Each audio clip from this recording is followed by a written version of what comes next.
अगर किसी का जोर चलता होता तो फिर शायद हुदैबिया का केस या हुदैबिया का फैसला उस तरह से ना आता जिस तरह से हुदैबिया का फैसला आया। आपके खिलाफ फैसला हो जाए तो फिर ये गालियां मत निकालिए कि बाबा किसी डिजाइन का, किसी प्लान का, किसी बड़े अमल का हिस्सा बन चुका है। नहीं बना ये बाबा, नहीं बनेगा ये बाबा। हमने कभी गाली की सियासत नहीं की, किसी को गाली नहीं दी गई, कभी किसी की बुराई नहीं की गई। हमारी वो सियासत नहीं है। ये जुडिशरी आपका बाबा है।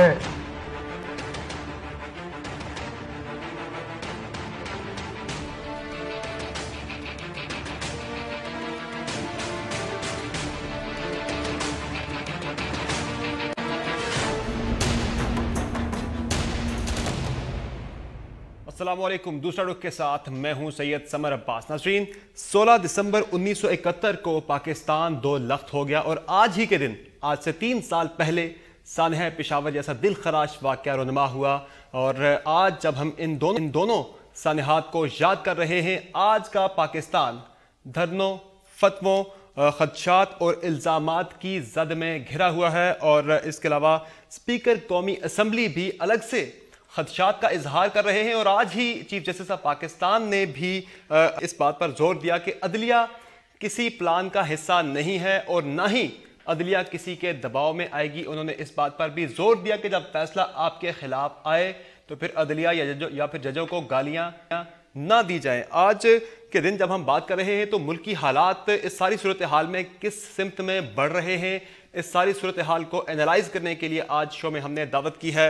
आज हमने दावत दी असद उमर साहब को, पाकिस्तान तहरीक इंसाफ के रुकन कौमी असम्बली हैं और रहनुमा है पाकिस्तान तहरीक इंसाफ के। हमारे साथ मौजूद हैं हामिद मीर साहब, सीनियर सहाफ़ी और सीनियर एंकर पर्सन हैं। और हमारे साथ मौजूद हैं सेनेटर सलीम मांडवी वाला साहब, रहनुमा है पाकिस्तान पीपल्स पार्टी के। कुछ ही देर में सेनेटर जावेद अब्बासी साहब भी हमारे साथ मौजूद होंगे। बहुत शुक्रिया तमाम मेहमानों का शो में वक्त देने के लिए। मीर साहब, आपसे स्टार्ट करूंगा। चीफ जस्टिस साहब को आज ये वजाहत क्यों देना पड़ी कि बाबा यानी अदलिया ना तो किसी प्लान का हिस्सा है और ना ही किसी के दबाव में है? तो ये मुझे क्यों निकाला का जवाब था, या फिर जो स्पीकर साहब ने कौमी असम्बली से मुतल्लिक़ खदशात का इज़हार किया था उसका जवाब था? ये मेरी ज़ाती राय ये है कि चीफ जस्टिस ऑफ पाकिस्तान जो हैं उनको ऐसी किसी वजाहत देने की कोई ज़रूरत नहीं थी, क्योंकि जजेस जो हैं वो अपने फ़ैसलों के ज़रिए बोलते हैं। और जो आला अदलिया के हालिया फ़ैसले हैं जो तवातर के साथ हम देख रहे हैं, तो उन पर अगर हम एक निगाह डालें तो साफ पता चलता है कि अदलिया किसी एजेंडे का हिस्सा नहीं है। क्योंकि माजी में हम देखते थे कि नवाज़ शरीफ साहब और उनके ख़ानदान के ख़िलाफ़ आला अदालतें कभी फ़ैसला नहीं करती थीं। और यही साकिब निसार साहब 1993 में नवाज़ शरीफ के वकील थे खालिद अनवर के साथ। और उस वक्त जब सदर गुलाम इसहाक़ खान ने नवाज़ शरीफ की हुकूमत को डिसमिस किया था तो नवाज़ शरीफ साहब की हुकूमत बहाल कर दी थी सुप्रीम कोर्ट ने। लेकिन वही गुलाम इसहाक़ खान ने जब उससे पहले 1990 में बेनज़ीर की हुकूमत को डिसमिस किया था तो उनकी हुकूमत बहाल नहीं हुई थी। तो ये पहली दफ़ा पाकिस्तान की जो जुडिशरी है वो ऐसे फ़ैसले दे रही है जिस पे कि हम कह सकते हैं कि ये इंडिपेंडेंट फ़ैसले हैं। अब जिस तरह के कल एक फ़ैसला जो है उसका फ़ायदा शरीफ फैमिली को पहुँचा है, दूसरा फ़ैसला जो है उससे आधा फ़ायदा तहरीक इंसाफ को हुआ है, आधा फ़ायदा जो है वो उसको नुकसान हुआ है, आधा फ़ायदा 50-50 हुआ है उसमें। तो मेरा नहीं ख्याल कि पाकिस्तान की सुप्रीम कोर्ट किसी एजेंडे का हिस्सा है। अदलिया को अपने फ़ैसलों के ज़रिए बोलना चाहिए। चीफ जस्टिस साहब को ऐसी कोई वजाहत देने की ज़रूरत नहीं थी, क्योंकि सिर्फ एक पार्टी है जो कि इस वक्त जुडिशरी को टारगेट कर रही है और वो पार्टी भी डिवाइडेड है। शहबाज शरीफ साहब सुप्रीम कोर्ट की तारीफ़ें कर रहे हैं, नवाज शरीफ साहब सुप्रीम कोर्ट पे अटैक कर रहे हैं। तो चीफ जस्टिस ऑफ पाकिस्तान को जो तकरीर उन्होंने किया नहीं करनी चाहिए थी, मेरी ये ज़ाती राय है। हाँ, अलबत्ता अगर उन्होंने किसी को जवाब देना ही है तो वो उस शख्स को जवाब दें जो बार बार पाकिस्तान से बाहर बैठा हुआ है और पाकिस्तान से बाहर बैठ के सुप्रीम कोर्ट से मुतालबा कर रहा है कि आप कोई ऐसा फैसला करें कि ये हुकूमत भी घर चली जाए, पीपल्स पार्टी भी तबाह बर्बाद हो जाए। हालांकि वो चीफ जस्टिस साहब ने यह भी कहा कि वो किसी के दबाव में नहीं। तो आज जो उन्होंने वजाहत पेश की, जिस तरह आप कह रहे हैं कि वो उन्हें वजाहत पेश नहीं करनी चाहिए थी, वो पाबंद नहीं थे, तो ये वजाहत पेश करना भी एक दबाव का एक इशारा है क्या? नहीं, मैं यही कह रहा हूं कि जो उन्होंने वजाहत पेश की है इससे ऐसा लग रहा है कि कुछ लोग जो कि मीडिया को इस्तेमाल कर रहे हैं पाकिस्तान की सुपीरियर जुडिशरी की करैक्टर असैसिनेशन के लिए, उससे चीफ जस्टिस साहब शायद दबाव में आ गए हैं। मैं ये कहता हूं कि अगर चीफ जस्टिस साहब को जवाब देना ही है तो उस शख्स को जवाब दें जो कि अदालतों का मफरूर है, जिस पे आर्टिकल 6 का मुकदमा चल रहा है, जिस पे कत्ल के मुकदमात हैं, वो पाकिस्तान से भागा हुआ है और पाकिस्तान से बाहर बैठ के पाकिस्तान के टीवी चैनल्स को इंटरव्यू देके कहता है कि सुप्रीम कोर्ट जो है कोई ऐसा काम करे कि ये हुकूमत घर में चली जाए, और उस शख्स का नाम है परवेज मुशर्रफ।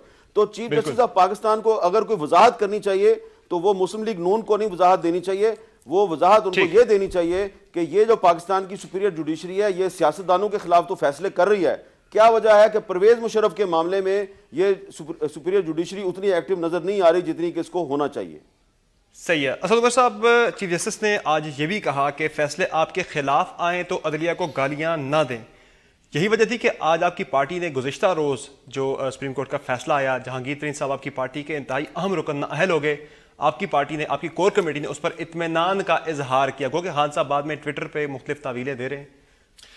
नहीं, देखिए, तहरीक इंसाफ का जो रवैया रहा है वो यही रहा है कि हम अदालत का कोई फैसला हो तो उस फैसले के ऊपर अगर हम उससे इतफाक नहीं करते तो हम तनकीद कर सकते हैं और करीबी है, लेकिन और वो जो कानून भी इजाज़त देता है और मुरवजा एक जो प्रैक्टिस है वो भी उसकी इजाज़त देती है, लेकिन हमने कभी भी ये नहीं कहने की कोशिश की कि जज बिके हुए हैं, पैसे खा के कर दिया, दबाव में आके कर दिया, स्क्रिप्ट कोई और लिख रहा है तो जज कर रहे हैं।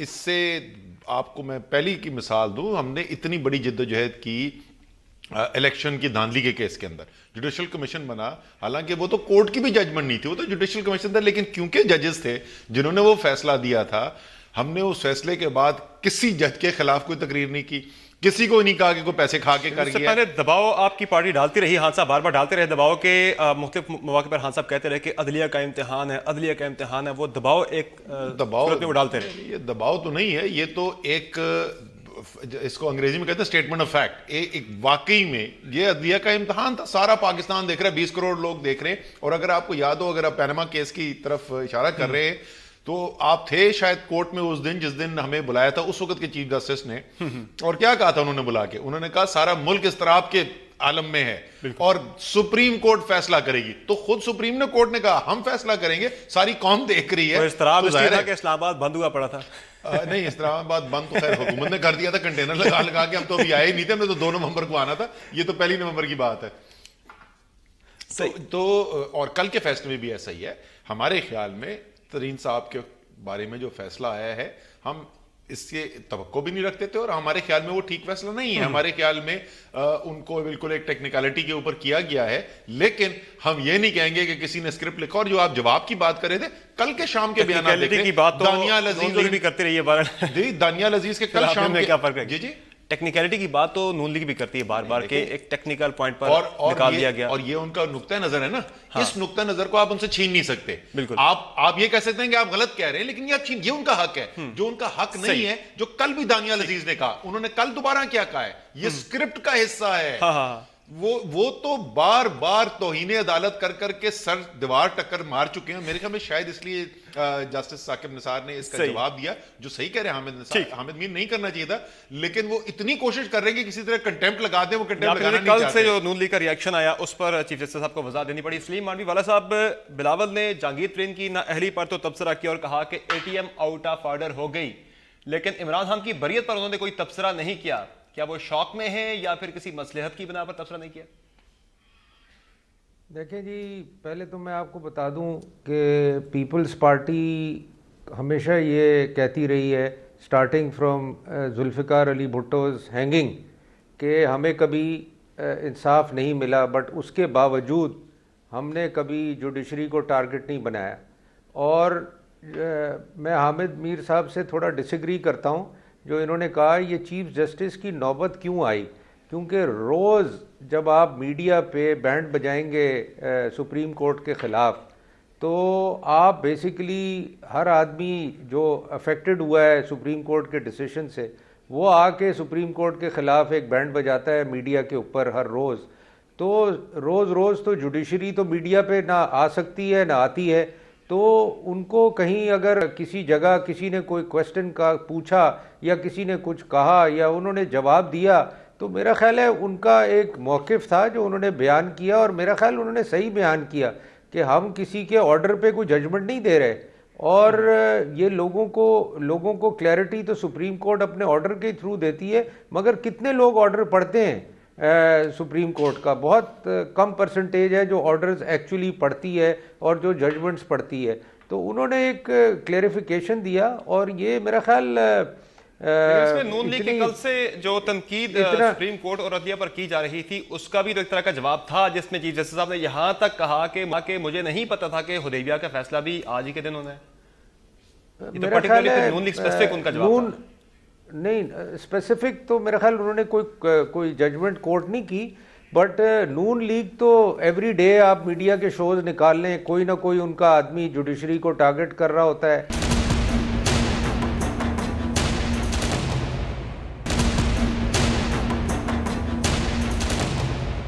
जी हमें अब फिर नून लीग को अपना नैरेटिव, क्या नून लीग बदलेगी, दबाव फील करेगी? कल से जिस तरह से नून लीग की तरफ से मुसलसल तनकीद मरीम नवाज से लेकर तमाम पार्टी रहनुमा करते रहे कल के फैसले पर भी, तो अब नून लीग अपना नैरेटिव बदलेगी या फिर नहीं? कोई असर होगा उन पर आज की चीफ जस्टिस की तकरीर? देखिए, पहले तो मैं ये अर्ज करूंगा कि मेरा मौकफ ये है कि आला अदालतों के जजों को अपने फैसलों के जरिए बोलना चाहिए।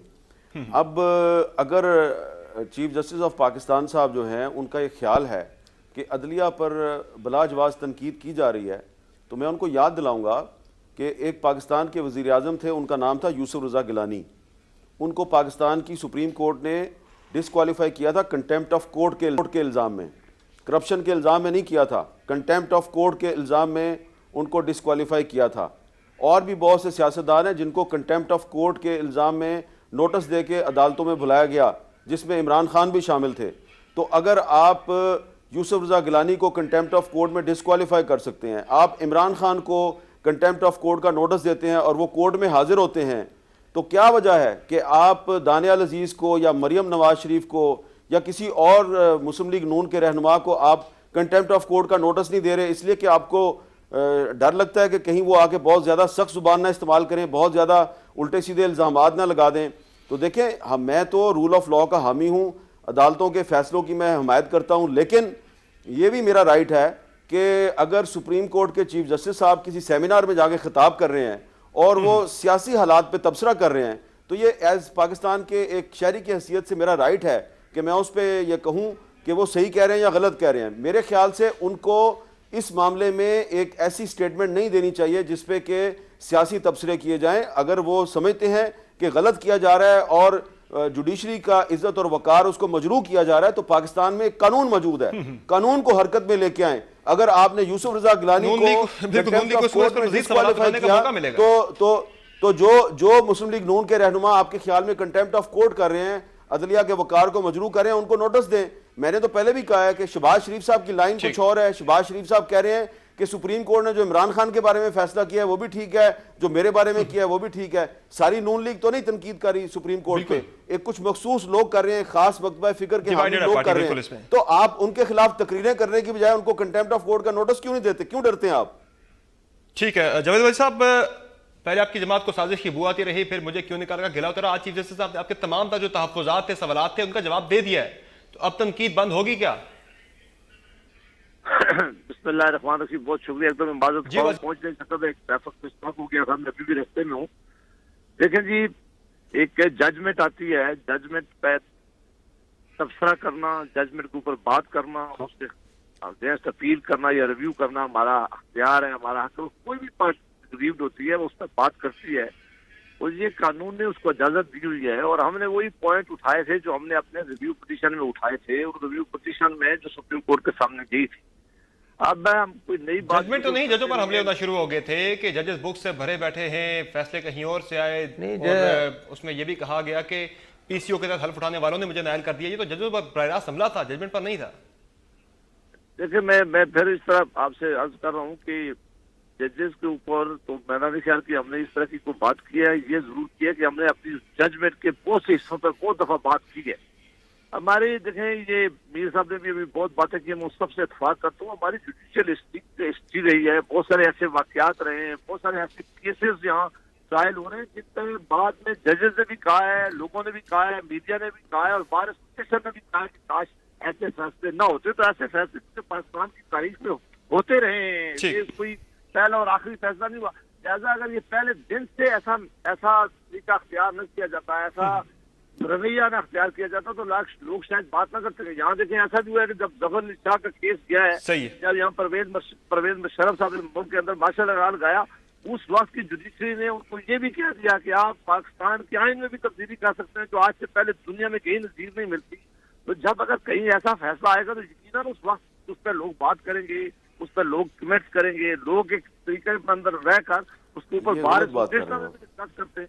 तो अगर ऐसा मामला है तो फिर जाहिर है पाकिस्तान के लोगों को ये आज़ादी जरूर है कि वो इस पर बात करें, लेकिन आज चीफ जस्टिस साहब ने कहा है बेहतर होता कि वो कोर्ट के अंदर अगर कोई ऐसे रिमार्क्स देते, वो कोर्ट के अंदर बात करते, और अगर वहाँ वाकई वो समझते हैं कि हम हमारे में से कोई जो है वो उसने कानून से आगे चला गया और रेड लाइन क्रॉस किया, तो फिर उसी कानून के अंदर वहाँ एक मैकेनिज्म दिया हुआ है कि किस तरह बुलाकर कंटेम्प्ट में बात करें ताकि सफाई साफ हो जाए। ठीक है। इसी के साथ एक ब्रेक के बाद गुफ्तगू आगे बढ़ाएंगे, हमारे साथ रहेगा।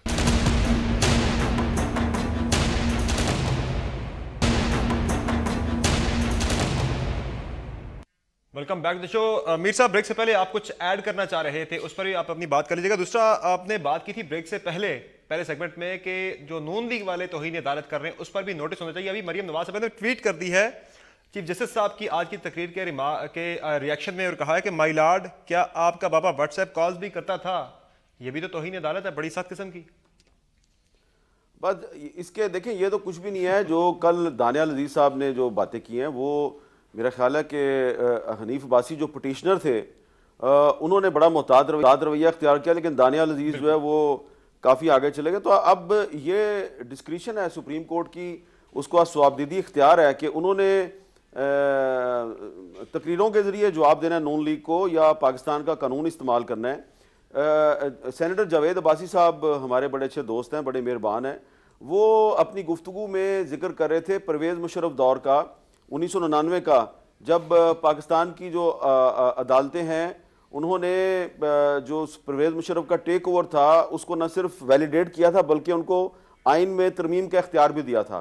अब कुछ और भी लोग हैं मुस्लिम लीग नून के, वो आजकल ये भी हवाला देते हैं कि देखिए जी, पाकिस्तान की जो अदालतें हैं इन्होंने आमरों को वैलिडेट किया, इन्होंने पाकिस्तान के मुंतखब वज़ीर-ए-आज़म को फांसी लगा दिया।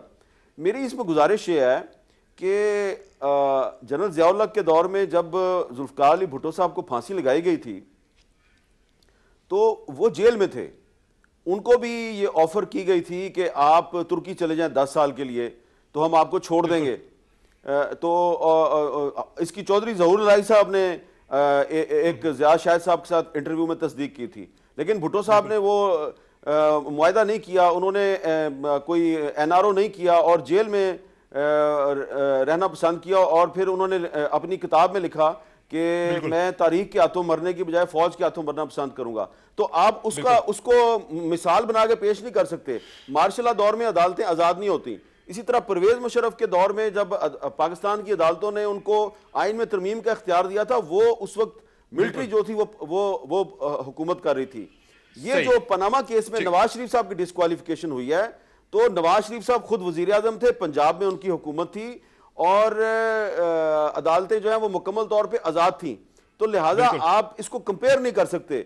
और अब भी उनके जाने के बाद भी नून लीग की ही हुकूमत है। पंजाब में भी बिल्कुल बड़ी आपकी जी हाँ, एक हुकूमत नहीं है, उनकी 5 हुकूमत हैं। मरकज में भी है, पंजाब में भी है, बलोचिस्तान में भी है, आजाद कश्मीर में भी है, गिलगित बल्तिस्तान में भी है। बिल्कुल ये बड़ा। असद उमर साहब, थोड़ा जहांगीर तरीन साहब के केस की तरफ भी आते हैं। आपकी पार्टी ने इमरान खान की बरियत को तो बड़ी कामयाबी करार दिया, लेकिन इस हकीकत को तो आप नहीं जुटला सकते कि जहांगीर तरीन साहब की नाअहली जो हुई है वो उसी आर्टिकल 62(1)(f) के तहत हुई है, जिसके तहत मियां नवाज शरीफ की हुई थी और उसी अंदाज में हुई है।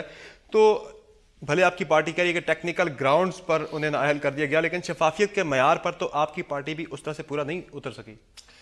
अच्छा जी, मैं आपको एक दो चीज़ें इस पे आपके सवाल के जवाब में बोलता हूँ, लेकिन पहले मैं क्विकली ये बोल दूँ कि क्योंकि हामिद मीर पाकिस्तान की सहाफ़त के सबसे बड़े नामों में से एक हैं और इनकी बात सुनी जाती है, तो मैं ये ज़रूर कमेंट करना चाहूँगा कि अल्लाह ना करे कि सुप्रीम कोर्ट के जजेस जो हैं इनका मशवरा माने, वो बिल्कुल ठीक नहीं करे। वो तो कोशिश ये कर रहे हैं, उन्होंने हर हरबा आजमा लिया कि किसी तरीके से अपने आप पे कंटेम्प्ट लगवाएं और वो अवाम को दिखाना ये चाहते हैं कि ये सुप्रीम कोर्ट जो है ये तो हमारे खिलाफ ये पर्सनल बेसिस के ऊपर हमसे इंतकामी कार्रवाइयां कर रही है।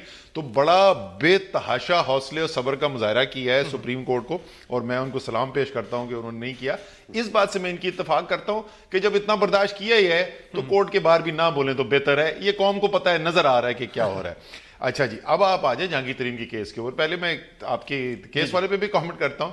सर जी, इस पे तो कमेंट कर दो कि एक पार्टी का शख्स नाअहल करार दिया जाता है, वो जाके कानून बदल देते हैं और वो कहते हैं वापस हमने इसी को लेके आना है। अच्छी प्रेसिडेंट सेट और इधर 24 घंटे के अंदर अंदर जहांगीर तरीन साहब अपना इस्तीफा दे देते हैं। वो कहते हैं मेरे पास कोई मॉरल अथॉरिटी। मैंने उनसे बोला, घर में मैं और खान साहब मिलने के लिए गए थे उनको आज सुबह, तो मैंने उनसे बोला इतनी जल्दी क्या थी, 3 बजे कोर ग्रुप की मीटिंग थी, हमारी मुशावरत का तो इंतजार कर देते। उसने कहा सवाल ही पता नहीं था, अखलाकी जवाब कोई नहीं है, तो उन्होंने स्टेप डाउन कर दिया। उन्होंने कोई बहुत अच्छी मिसाल कायम की है, हालांकि मुल्की कानून उन्हें बार नहीं करता। पार्टी अब आ जाए केस के ऊपर। देखें केस क्या है। केस जो है, नवाज शरीफ साहब के ऊपर सवाल क्या पूछे गए। उनसे पूछे गए कि आपने बाहर जो जायदादें बनाई, जिसको आप बार बार कहते रहे ये मेरी नहीं है, वो जायदादें आपकी निकली। हम आपसे पूछते रहे पैसा किधर से आया, आपने पैसे का नहीं बताया। बाकी क्या क्या बोला गया है, झूठ बोला, फ्रॉड किया, गॉडफादर, पता नहीं क्या क्या बोला। और आखिर में ये बोला कि आपके ऊपर ताजीराती कार्रवाई भी बनती है, तो अकाउंटेबिलिटी कोर्ट्स को ऑर्डर किया गया कि आप अपने केसेस खोलें इनके ऊपर। सही, ठीक है। अब इसका मुवाजना करें जहांगीर तरीन साहब के ऊपर। जहांगीर तरीन साहब के ऊपर वो एग्रीकल्चरल इनकम वाला इशू था, उन्होंने उसको फारिग कर दिया। उनके ऊपर लोन राइट ऑफ वाला इशू था, वो फारिग कर दिया। ये जिस कंपनी के ऊपर बात करें, ये डिक्लेयर्ड है। ये कंपनी नहीं है कुछ छुपा के रखी थी। मनी ट्रेल पूरा दिया, बैंकिंग ट्रांजैक्शन उन्होंने दी। जहांगीर तरीन साहब का कहना यह था, जहांगीर तरीन साहब का कहना यह था, कल के फैसले में यह भी लिखा गया है कि अगर आप गलती से ओमिशन हो वो मानी जा सकती है, लेकिन जानबूझकर हो तो वो पता लग जाता है वो आपकी बदनीयती वहां पर नजर आती है। वही तो कह रहा हूं ना, उसकी गुंजाइश नहीं। डिफरेंस किधर हुआ, डिफरेंस कहां पे आ रहा है? मैं सिर्फ ये कह रहा हूं कि कहीं फर्क है ना, जाहिर है जब तो उन्होंने नायल किया है। फर्क सिर्फ ये है कि वो ट्रस्ट जो है, जिसको जहांगीर तरीन और उनके वकील का ये मानना है कि उसके बेनिफिशियरी वो नहीं है, इसलिए अपनी जायदाद वो नहीं उसको दिखा रहे, वो अपने बच्चों की दिखा रहे हैं। भाई दी छुपा नहीं रहे, अपने बच्चों की दिखा रहे हैं। सही। सुप्रीम कोर्ट ने इससे इत्तेफाक नहीं किया, उन्होंने नायल कर दिया। जैसे मैंने कहा हमारा अपना व्यू है, लेकिन हमने सुप्रीम कोर्ट की बात, लेकिन खुदा का वास्ता वो गॉडफादर वाली कहानी और इसका कोई मवाजना नहीं बनता। सही। और आखिरी बात जो सबसे अहम बात है कि जो सवाल सारा उठाया जा रहा है, ये जहांगीर तरीन साहब के तहरीके इंसाफ की हुकूमत में किए हुए किसी कारनामे पे नहीं है। वहां नवाज शरीफ के ऊपर जो सवालात उठाए जा रहे हैं, ये उस वक्त के हैं जब वो वज़ीर आज़म थे। तो तहरीके इंसाफ से कोई नहीं है, और तहरीके इंसाफ पे तो कोई इसका सवाल ही नहीं उठता। सलीम मांडवी वाला साहब, स्पीकर साहब के और पाकिस्तान पीपल्स पार्टी के असेंबलियों से मुतल्लिक जो खदशात हैं वो तो अपनी जगह, लेकिन एक और जो बड़ा खतरा हम देख रहे हैं सियासतदानों के सर पर जुडिशलाइजेशन का, वो कितना ज्यादा संगीन होता चला जा रहा है। जितने भी मामला से थ्रेश होल्ड है वो हम नीचे आता देख रहे हैं कि अरकान पार्लियामेंट की नाअहली का जो सिलसिला है वो बढ़ गया है सुप्रीम कोर्ट से। देखें जी, जब ये 203 का इशू आया था कि एक नाअहल शख्स को आप पार्टी का हेड रख सकते हैं कि नहीं, और इस पे उधर तो उन्होंने नेशनल असेंबली में तो पास करा लिया क्योंकि उनकी मेजॉरिटी है, बट सेनेट में ये सिर्फ एक वोट से ये हुआ, और वो इसलिए कि कुछ मेंबर पीटीआई के नहीं थे और कुछ मेंबर दूसरी जमातों के नहीं थे, इसलिए वो बिल सेनेट से इन्होंने पास करवा लिया। ठीक है, इन्होंने ठीक बात की। सेनेटर जावेद अब्बासी साहब, पीटीआई ने तो नाअहल होने वाले शख्स को पार्टी ओहदे से हटा दिया, आपने कानून ही बदल दिया दोबारा मियां साहब को बनाने के लिए। कुछ सीखा आपने पीटीआई से इस ज़िम्न में बिलखुसूस? देखें, ये जो कानून था, ये पहले बहुत दफा आपके प्रोग्रामों में भी बात हुई है कि ये कानून जब भी माशाअल्लाह की हुकूमतें आई हैं तो उन्होंने चेंज किया है। फिर जब तयूब खान साहब ने चेंज किया था तो भट्टो साहब लेके आए थे, और ये 2002 तक चलता रहा है। 2002 में परवेज मुशर्रफ साहब जब आए हैं तो उन्होंने ये चेंज किया था कि वो मोहतरमा बेनज़ीर भट्टो और मियां नवाज शरीफ साहब को बाहर निकालना चाहते थे। अब जबकि देखें, अगर एक वक्त आ गया और हमारी जमात तो हमारा ये ख्याल है कि हमें ये कानून बदलना चाहिए था, और एक शर्त किसी शख्स के लिए नहीं होगा। अगर गालिबान खान साहब नायल होते थे तो वो भी जा सकते थे। अब ये पार्टी ने फैसला कर रहा है कि हमारा लीडर कौन होना चाहिए, हमारा सदर कौन होना चाहिए, कौन हमारी कैंपेन हेड करे। तो मेरा नहीं ख्याल कि किसी कानून का सहारा लेकर उसको ये अख्तियार दिया जाए कि जो उससे कह दें कि जो फला आदमी जो है वो कैंपेन नहीं कर सकता, फला आदमी जो है वो इलेक्शन पार्टी मीटिंग प्रिजाइड नहीं कर सकता। हाँ, कोर्ट ने जो उनके मतलब फैसला दिया है, क्यों ही कोर्ट का फैसला आया था तो फौरी तौर पर इम्प्लीमेंट कर दिया गया था। लेकिन ये बात बड़ी हैरान है कि आपकी सियासत एक ही शख्स के गिर्द आकर रुक गई है कि वो पार्टी का ओहदा है तो वही मियां साहब ने सदर बनना है, इसके अलावा वो वज़ीर आज़म थे तो हालात ठीक थे, वो गए मियां साहब के बकौल, मुल्क के हालात खराब हो गए, मईशत खराब हो गई है, मुल्क में दहशतगर्दी बढ़ गई है, मुल्क में जो है अदम इस्तेहकाम का मुल्क शिकार हो गया है। बहरहाल इसी के साथ एक ब्रेक लेते हैं, ब्रेक के बाद हिस्से में हम बात करेंगे हम बात करेंगे सकूत ढाका से मुतालिक और जो 16 दिसंबर 2000 आज से 3 साल पहले का जो सानिया पेशावर था 2014 का, उस हवाले से बात करेंगे। छोटे से ब्रेक के बाद हमारे साथ रहेगा।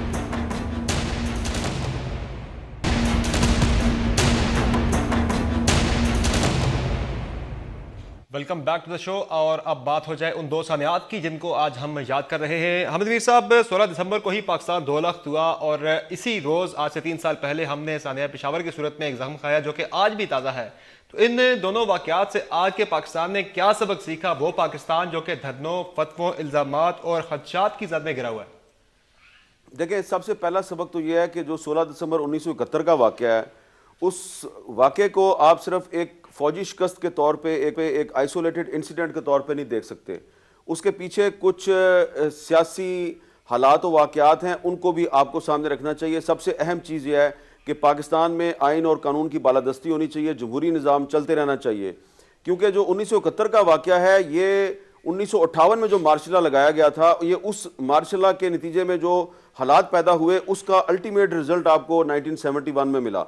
और उसमें भी आपको इस तरह मिला कि एक आपका पहला जनरल इलेक्शन हुआ 1970 में, और उस इलेक्शन में जिस जमात ने अक्सरियत हासिल की, आपने उस जमात को पावर हैंड ओवर नहीं की।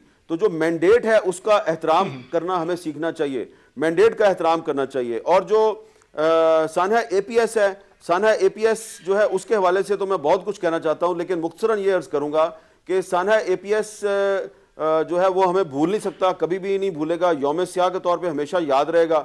लेकिन उसकी एक थॉरो जुडिशल इन्वेस्टिगेशन होनी चाहिए थी, इंक्वायरी होनी चाहिए थी, क्योंकि वो वाकया जो है एक बहुत सिक्योर इलाके में हुआ था और जो सिक्योरिटी ब्रीच हुई थी उसकी बाकायदा इंक्वायरी होनी चाहिए थी और रिस्पॉन्सिबल लोग जो हैं उनको कानून के सामने जवाबदेह होना चाहिए। तो मैं समझता हूँ कि ये जो वाकया है इसकी जुडिशल इंक्वायरी की आज भी जरूरत है। ठीक, असद उमर साहब, दिन तो हम दोनों को याद कर रहे हैं, लेकिन कुछ तकाजे भी हैं दोनों दिनों के आज याद करने के, क्या वो पूरे कर रहे हैं? मैं उन दोनों की बात करना चाहिए। तो 2 बड़े जो सबक हैं जो हमें सीखने चाहिए थे 1971 से। एक, अगर आप पाकिस्तान के अवाम और जो मुख्तलिफ कौमियतें इसके अंदर बसती हैं उनको अपने हकूक़ नहीं देंगे, उनको ये नहीं लगेगा कि ये इस मुल्क में मैं बराबर का शराकतदार हूँ, तो आप इस किस्म के मसाइल फिर आपको देखने पड़ेंगे। आप ताकत से, जोर से, जबरदस्ती से लोगों को दबा नहीं सकते। पहला तो सबक तो ये है। दूसरा सबक, और इस पे बहुत बात होती है और सही बात होती है मशरक़ी पाकिस्तान के पहलू से, पर्सपेक्टिव से, दूसरा पहलू जो है वो खुद ब खुद उसके बाद भी अलग नहीं हो गए। उसके बाद भी आप पढ़ें, हिस्ट्री पढ़ें, मुजीबर रहमान की स्टेटमेंट जब वो जेल से रिलीज हुआ उस वक्त की पढ़ें आप। बिल्कुल, बाहर से किसी ने एग्रेशन की, एक आपका दुश्मन जो है उसने फिजिकल इंटरवीन किया। तो आप जब अपने मुल्क के अंदर कमजोरी पैदा करेंगे, जो आपके दुश्मन उसे फायदा उठाने की कोशिश करेंगे, उसको भी हमें नहीं भूलना चाहिए। इसी तरीके से APS के अंदर आ जाए आप, दुश्मन का डिजाइन आज भी मैं वही तो मैं APS के अंदर आ जाए ना, वही आपको दोबारा 2 सबक आएंगे। पहले वाला सबक मुख्तलिफ है। आपने जिस वक्त एक ऐसी सोच को आगे बढ़ने की इजाजत दी जो एक दूसरे से नफरतें बढ़ाती है, जो उसमें एक्सट्रीमिज्म है, जिसके अंदर अदम बर्दाश्त है, तो उसका खमियाजा हमें किस तरीके से भुगतना पड़ता है, उसकी बदतरीन शक्ल जो है हमें APS में नजर आई। लेकिन फिर याद रखें कि यह अटैक हुआ था अफगानिस्तान की सरहद से आया। वो जो ग्रोह ऑपरेट कर रहे थे उनको भी दुश्मन ममालिक ने फिर ओन किया, उनको फंडिंग भी मिली, ट्रेनिंग भी मिली। तो दोनों चीजों को हमें जहन के अंदर रख के चलना है और जब भी इंशाअल्लाह ताला दोबारा कभी रिपीट नहीं होगा। सलीम मानीवाला साहब, आपके रिमार्क्स। देखिए जी, मैं तो ये फील करता हूँ हमने ढाका फॉल के बाद कुछ नहीं सीखा। मैं गवर्नमेंट में भी रहा हूँ और आज ऑपोजिशन में भी हूँ। मैं यही देखता हूँ कि हम कौमियत की सियासत करते हैं, हम रिलीजन की सियासत करते हैं, हम वो सियासत करते हैं जो मुल्क को फर्दर डीजनरेट करती है, जो मुल्क को और कमज़ोर करती है। तो हमने एज अ कौम हमने नहीं कुछ सीखा ढाका फॉल के बाद। आप देख लें, हर आदमी, कोई पठान की बात करता है, कोई बलोची की बात करता है, कोई हम पाकिस्तान की कोई बात नहीं करता। हम पाकिस्तानी हैं भाई, before we are whatever we are.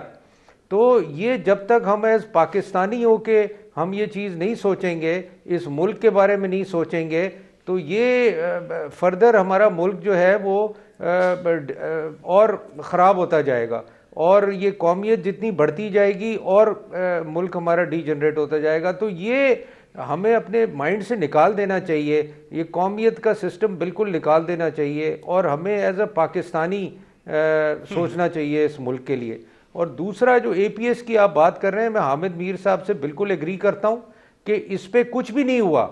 वैसे तो हम छोटी छोटी चीज़ों पे कमीशन बना देते हैं, हम छोटी छोटी चीज़ों की इंक्वायरी करवाते हैं, इसकी ना कोई इंक्वायरी हुई, इसका ना कोई कमीशन बना, इसका कौन रिस्पॉन्सिबल थे, और हमने फिर क्या एक्शन लिया उन लोगों के खिलाफ। हमें सब कुछ पता अगर चल गया कि ये किन लोगों ने किया है और क्या किया है। अमेरिका को कुछ पता चलता है, वो तो हमारे मुल्क में आके ड्रोन से हमला कर देते हैं, लोगों को उड़ा देते हैं, उनके जो खिलाफ लोग साजिश कर रहे होते हैं। हमने क्या किया? हमने तो कुछ नहीं किया, हम बस रो पीट के हम घरों में बैठ गए। जो जिनके जिनके जिनके बच्चे मरे, जिनके साथ ये ज्यादती हुई, उनको हमने क्या दिया वापस? हम तो उनको कुछ बता ही नहीं सके कि भाई ये कौन लोग थे, और हमने एज ए कंट्री उनके खिलाफ क्या किया, क्या एक्शन लिया। मैं एग्री करता हूं कि इसके खिलाफ कुछ होना चाहिए, उनके जिम्मेदारों के खिलाफ। और इसके अलावा हमें अपनी माजी गलतियों से सबक सीखना होगा, क्योंकि जो कामयाब कौमें हैं वो माजी की गलतियों से सबक सीखती हैं और आगे बढ़ती हैं। बहुत शुक्रिया तमाम मेहमानों का शो में वक्त देने के लिए। आज के शो में इतना ही, इजाजत दीजिए, अल्लाह हाफिज।